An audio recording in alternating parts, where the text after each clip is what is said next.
Tourism കേന്ദ്രമായ മാവൂർ ചെറുപ്പക്കു സമീപം പൊൻപറക്കുന്നിൽ തീപിടുത്തം. രാത്രി 7:00-ഓടുകൂടിയാണ് തീപിടുത്തം ഉണ്ടായത്.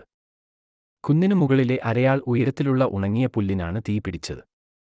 നിമിഷനേരം കൊണ്ട് തീ കുന്നിന്റെ വിവിധ ഭാഗങ്ങളിലേക്ക് ആളിപ്പടർന്നു.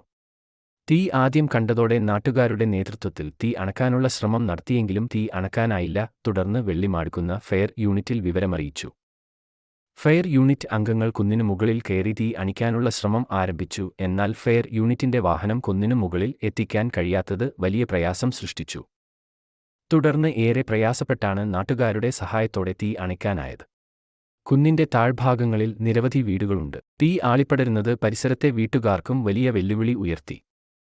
രാത്രി 9 മണിയോടുകൂടിയാണ് പൂർണ്ണമായി തീ അണയ്ക്കാൻ കഴിഞ്ഞത്.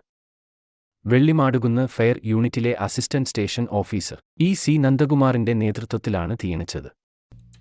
കോഴിക്കോട്ടെ കൂടുതൽ വാർത്തകൾക്കും അറിയിപ്പുകൾക്കുമായി Calicut news and info pages channel ഉടൻ സബ്സ്ക്രൈബ് ചെയ്യൂ.